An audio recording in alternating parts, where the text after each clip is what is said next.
Et bon matin tout le monde! Aujourd'hui, on est enfin reparti dans quelque chose d'un petit peu plus concret puis de fun. On va enfin refaire en sorte que les units puissent se déplacer sur la grille. Il était temps. Ouais, ouais. Aïe aïe, mais au moins, on a quelque chose qui fonctionne. Yay! Non, c'est pas grave. On va l'avoir. Bon, ben, c'est ça. On va se déplacer sa grille. J'ai fait ça un petit peu différemment d'avant. Dans le fond, je vais arrêter d'utiliser une spline. Je vais utiliser le système de euh, AI Controller d'Unreal de déplacement déjà sur le nav mesh. On l'a, on l'utilise, il fonctionne. On va continuer de l'utiliser. Puis c'est pas mal ça. Les ennemis, ça va être au prochain tour. À la prochaine vidéo, dans le fond. Les ennemis vont pouvoir se déplacer. Mais avant, il faut déplacer le player. Donc, c'est parti pour le player.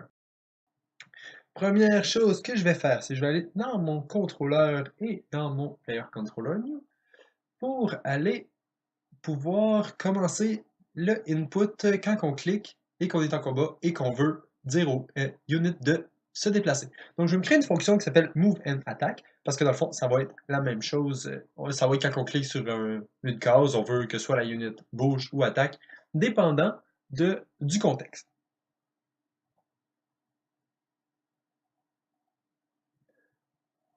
Ensuite, je vais me créer un nouvel event pour dire que la souris vient de passer sur une case. Donc, je vais l'appeler mouse over tile dans l'event. Et je vais aller dans mon grid tile new. Non, c'était dans mon grid qui recevait l'événement quand une case se faisait overlay dans la grille. Donc, je vais juste aller à cet événement-là. Regardez si ma case qui vient de se faire overlay était valide, parce qu'on l'appelle aussi avec une case invalide si jamais on veut enlever la case qui est overlay. Et je vais tout simplement la passer dans le player controller. Donc, à ce moment-là, dans le player controller, je vais me faire un get game mode, ou pas celui-là, je vais prendre la variable que je m'étais setée. Je vais getter la turn index et le unit initiative order. Comme ça, je vais pouvoir getter une copie de la unit qui est justement en train de se déplacer en ce moment et regarder si elle est valide. Donc, si on a une unit en ce moment dans le combat, alors que la case vient d'être sélectionnée, on veut faire quelque chose. Mais d'abord, je vais tout simplement collapser cette petit bloc de code-là en fonction pour l'utiliser plus tard, parce qu'on va l'utiliser relativement souvent. Donc, je vais l'appeler getCurrentTurnUnit et je vais le mettre en pur. Et voilà. Donc, si on vient de passer notre souris sur le dessus d'une case et que on avait une unit de sélectionner, ce qu'on veut faire, dans le fond, c'est calculer son path, puis après ça, au moins l'afficher. Donc, je vais faire un getter ma unit encore une fois. Je vais getter son unit type pour savoir si c'est égal au player, donc égal player unit, parce qu'on ne veut pas calculer un path pour les units ennemis, ça ne servirait pas à grand chose. Ensuite, je vais faire un if pour ignorer justement les units ennemis. Ou si bien utiliser la même fonction, on l'avait déjà. Donc, je laisse ça comme ça, aligner le tout. Et voilà. Ensuite, je vais reprendre ma combat grid. Je vais, je vais appeler la fonction pour finder le path to target.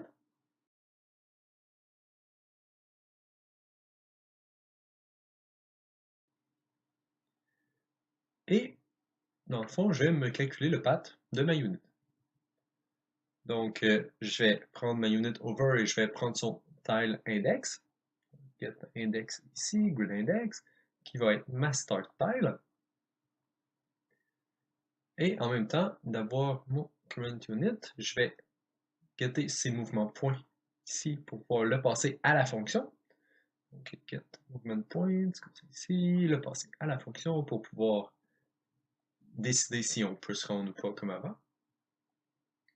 Et ensuite, je vais avoir besoin du current over tile, oups, current over unit, current over tile et son tile index. Donc, get index, blablabla, et l'attacher au target tile. Voilà. Donc maintenant, on appelle la fonction, les cases vont être générées au moment où ce qu'on over la case.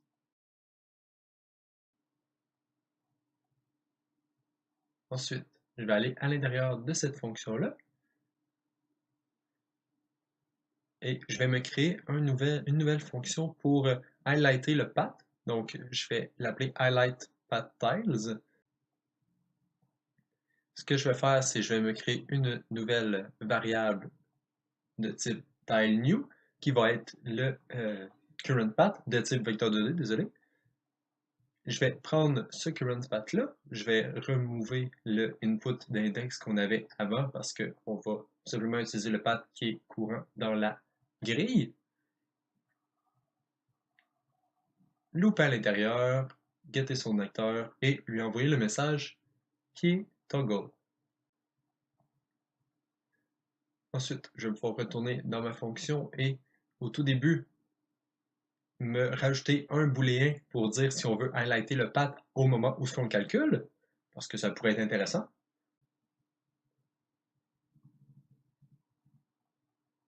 Je vais renommer rapidement ma fonction parce que je trouve que c'est un peu plus intéressant GeneratePath que FindPath, mais au final, ça ne change pas grand-chose. Ensuite, je vais clearer mon currentPath à place de mon ancienne variable de path qu'on avait localement. Je vais highlighter le path, dans le fond, appeler la fonction pour highlighter le path pour pouvoir enlever le highlight du path courant. Donc, isForHighlight, je mets à off. Ensuite, je vais juste remplacer ici mes lignes rouges de booléen qui sont un peu longues par ma variable isJustForReachable. Comme ça ici, ça va faire un petit peu plus clean, tant qu'à être là. Ensuite, à la fin, une fois, juste avant de retourner, on va juste highlighter le path si jamais on a un path qu'on voulait la highlighter dans le fond. Donc, j'ai juste remplacé mon path par mon current path, déliter ma variable de path parce que j'en aurai plus besoin localement. Je vais juste l'utiliser dans la grille comme on faisait avant. Dans le fond, je vais simplement regarder si on veut highlighter le path avant d'appeler cette fonction-là. Donc, je vais juste me faire un if ici. La condition qu'on va mettre dedans, c'est le booléen d'entrée. Et ensuite, je vais le mettre au return node dans tous les cas. Donc, la condition, le booléen d'entrée, ça va être highlight path. C'est ici que je vais aligner. Et finalement, dans les deux cas, il va retourner le path qu'il a trouvé.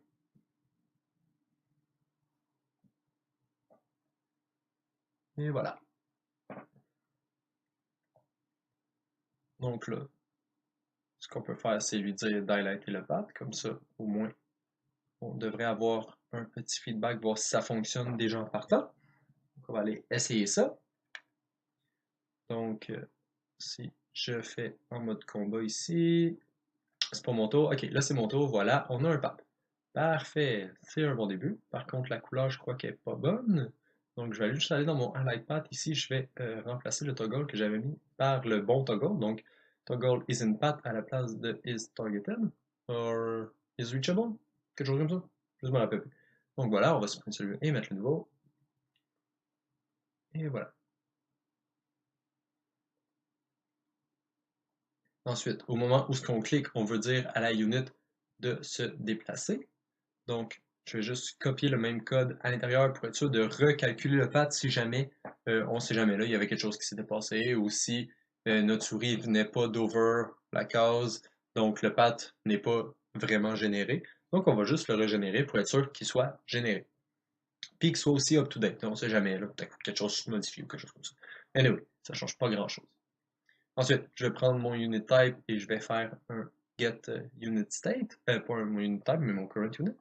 Je vais regarder si mon unit state est égal à idle in combat, parce qu'on ne veut pas lui dire de bouger plein de fois si jamais il n'est pas déjà idle. Donc, s'il n'est pas déjà en train d'attaquer, s'il est déjà en train d'attaquer, on ne peut pas lui dire de se déplacer, sinon ça va tout briser, puis peut-être qu'il va se déplacer à l'endroit où il attaque, puis il va mourir. Ça serait étrange un peu. Ensuite, je vais regarder si mon current over tile est valide, parce que si jamais on clique puis que la tile n'est pas valide, on ne veut pas que ça fasse quelque chose. Parce que ça, c'est vraiment au moment où on clique. Là. C'est pas au moment où on clique sur la case, c'est vraiment où on clique, n'importe quand, peu importe. Je vais laisser la highlight path allumée parce que pourquoi pas. ou l'éteindre? Mais peu importe. Ensuite, je vais getter mon current turn unit, mais je vais avoir besoin d'une nouvelle fonction pour lui dire de se déplacer. Donc, je vais aller dans mon unit new, et au même moment, je vais aller dans mon BP unit pour pouvoir copier la logique relativement semblable qu'on va avoir besoin. Donc, je vais aller ici dans mon event graph, me créer un nouvel custom event que je vais appeler event move along the path, comme qu'on avait avant. Move along this path. En variable d'input, je vais lui passer le path, donc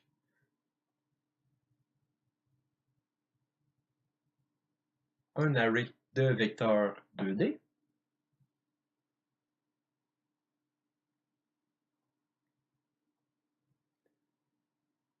Ensuite, je vais aller dans ma vieille unit et copier le move along the path qu'on avait. Donc, ça ici, insérer un peu toute la logique. Dans le fond, je vais juste la copier et on l'adaptera ensuite.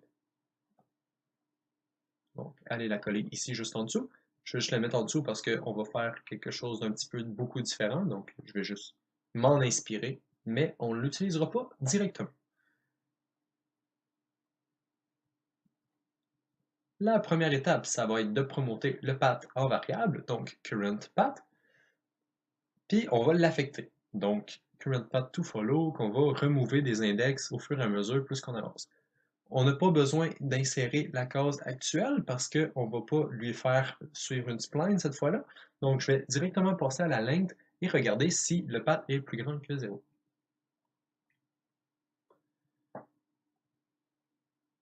Parce que dans le fond, je vais tout le temps appeler cette fonction-là plusieurs fois.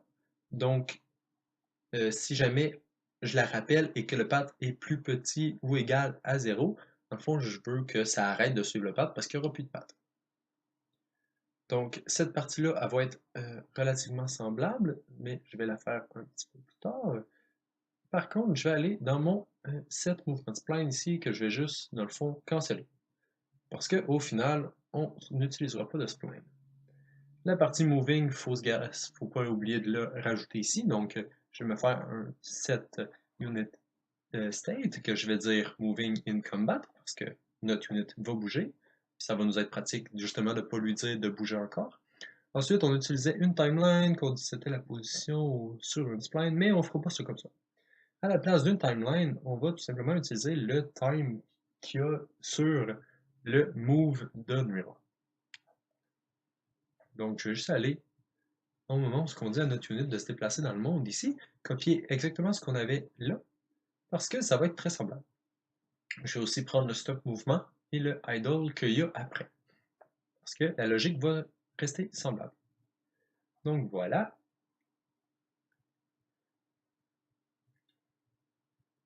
Pour ce qui est de l'acteur à follow, on va tout simplement l'enlever parce qu'il n'y en aura pas.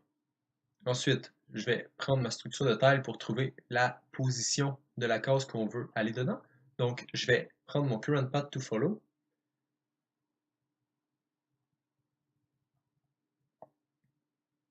Et prendre l'index 0 pour pouvoir bouger vers la première case du path. Ensuite, je vais splitter ma structure.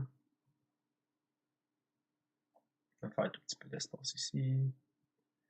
Et utiliser le world location de ma taille.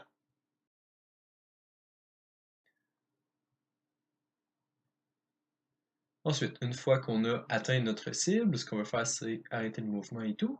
Mais avant, on veut tout simplement dire que notre unit a changé de case.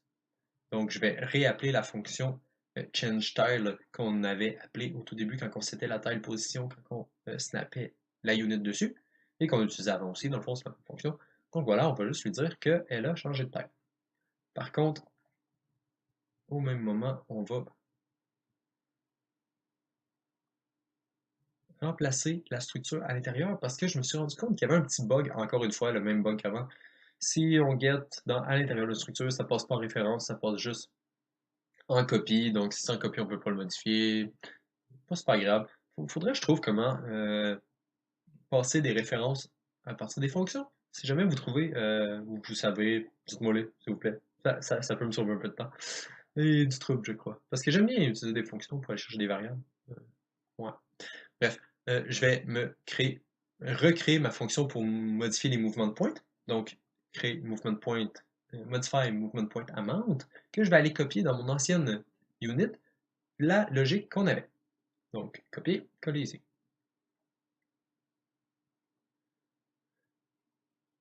Je vais me créer une locale variable pour la valeur de input, et ainsi que le booléen pour dire si on veut la adder ou pas. Mon input, je vais le renommer value, et ma condition, je vais la renommer is4add comme qu'on avait avant. Ensuite, le mouvement .modifier flat, je vais le détacher parce que pour l'instant, c'est pas mis en place encore, donc je vais juste me faire un to-do ici. On va y repasser plus tard. Et ensuite, tout le reste, on va détacher le widget parce qu'on n'utilise plus le widget. Donc, je vais juste le déplacer ici, me faire un autre to-do pour remplacer ça un jour par du vrai interface et tout, pour pouvoir remettre du visuel à ça, mais que j'ai décidé comment que je veux le faire. Pour l'instant, avant c'était juste vraiment pour débugger et tout, mais pour l'instant on va y aller comme ça parce que on sait que ça fonctionne maintenant, il faut juste le remettre en place. Une fois que ça c'est fait, je vais pouvoir retourner dans mon event graph et appeler cette fonction-là. Pour ce qui est de la value, on va tout simplement utiliser ça ici, tout, refinder notre tile dans notre structure pour avoir le tile cost cette fois. Et on ne veut pas l'ajouter parce que 3/4 du temps, ça va nous coûter plus cher que 0 de se déplacer. Ensuite, je vais remover l'index 0 de mon array parce qu'on vient de se déplacer d'une case, donc on veut enlever cette case-là pour plus y retourner. Sinon, ça va être un petit peu dans une loupe infinie à cause de la logique que je vais faire. Parce que je vais réappeler la même fonction encore une fois, jusqu'à ce qu'il n'y ait plus rien dans l'array de fond. Ensuite, je vais vérifier si mon array a une length plus grande que 0, donc je vais juste aller copier le début parce que c'est plus rapide que de le recoder. Comme ça ici, rentrer dans mon if, oups, déplacer tout ça encore un tout petit peu plus loin, à un moment donné on va se rendre. Donc voilà, notre path est fini, on peut l'attacher à stop movement.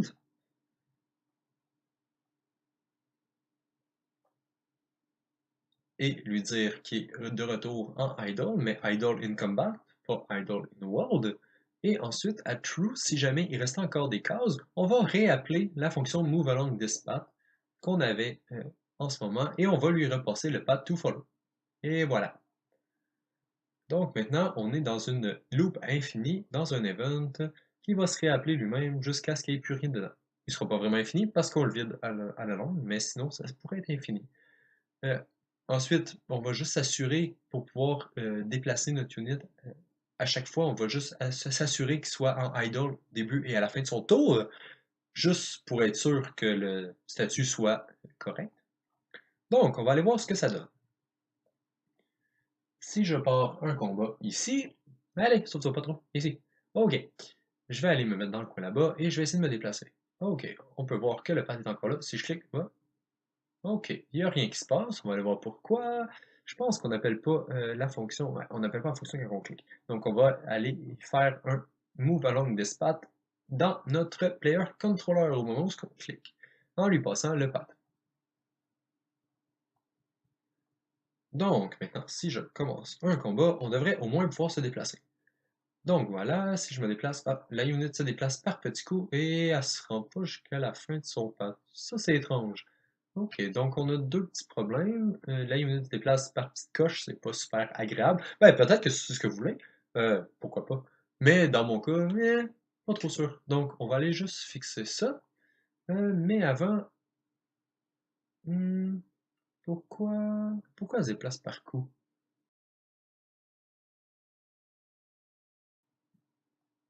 Je pense que c'est à cause de sa vitesse. Donc, ce que je vais faire, c'est que je vais juste me faire un get character component, character movement component. Ah, je vais le prendre du côté, c'est plus rapide. Et je vais faire un set speed, set acceleration. Voilà. Comme ça, même si on lui dit d'arrêter, elle va réaccélérer super rapidement. Je pense que j'ai mis 100 000. Il y a quelques zéros là. 100 000 ou 1 million, quelque chose comme ça. Voilà. On va juste mettre un chiffre qui est quand même relativement haut. Par contre, on ne veut pas que la unit se déplace aussi rapidement quand on est dans le monde. Donc, je vais juste aller dans le monde, coller ça ici, où est-ce qu'on déplace dans le monde, et le remettre à la valeur par défaut qui était 2048, si je me souviens bien. Pour ça, vous pouvez aller le voir dans le Character Movement Component, si vous voulez. Donc, 2048 ici. Donc, ça, c'est un bon début. Donc, maintenant, on devrait avoir au moins la unit qui se déplace pas par gros coups comme qu'on avait avant. Elle devrait suivre le path au moins au complet sans ralentir. Et voilà, on a une unit qui ne ralentit plus. Par contre, elle ne sera quand même pas au fond du path. Donc, il va falloir aller voir pourquoi. Ouais, c'est étrange. En fait, je crois que la cause de ça, je crois que j'y passe pas. Ouais, c'est ça. Je retourne le reachable tile ici au lieu de return le path. Wow. Ok. Donc, je vais juste me créer une nouvelle variable pour le path que je vais me faire un array de vecteurs 2D que je vais mettre en premier dans mon array parce que c'est mieux comme ça. Ensuite, retourner le current path comme ça ici. Et maintenant, aller dans mon player controller et passer le path au lieu de reachable tiles. Donc voilà, ça ferait beaucoup plus de sens. C'est quand même intéressant que le reachable tiles n'ait pas beaucoup de cases de plus que ça. J'aurais pensé que peut-être, vu que ça calcule tout le close set, je me suis dit peut-être ça va être plus de cases que ça, puis ça va être moins optimal. Mais finalement, c'est pas si mal. Donc voilà, notre unit se déplace enfin sur toute la longueur du path au complet. Donc, pour ce qui est des mouvements points et tout, tout semble pas trop mal. Maintenant, ça pourrait juste être intéressant d'aller le refresher dans le New Combat Screen au moment où ce que la unit se déplace pour qu'on puisse avoir un petit feedback de combien de points il reste et tout. Donc, je vais aller dans ma New Combat Screen ici et je vais m'ajouter une petite fonction pour refresh le UI au lieu de juste le tooltip au lieu de juste le créer une fois au tout début. Donc, je vais me faire un get tooltip widget que je vais caster à widget tooltip sur mon image de ma unit en haut dans la barre des tours. Ensuite, je vais faire un get tooltip comme ça ici pour avoir le tooltip de mon texte et je vais céder son texte. Donc, text tooltip, set texte qui va prendre un texte en input. Le texte, on va encore une fois prendre le texte de notre unit, comme on a fait un peu plus haut. Donc, get game mode, que je vais prendre le combat unit initiative order, que je vais faire un get de copie en utilisant l'index de notre loop. Je vais getter ses caractéristiques toString et je vais utiliser le output pour setter mon texte. Donc, on s'en va juste rechercher le texte dans notre unit comme on a fait avant. Et voilà. Ça, c'est quand on update notre initiative order. Donc, je vais juste aller faire en sorte que à chaque fois que ma unit se déplace, on va l'updater. Donc, au moment où ce que on atteint la case, où c'est que ça pourrait être intéressant de mettre? Quand la unit change de place? Non, pas vraiment.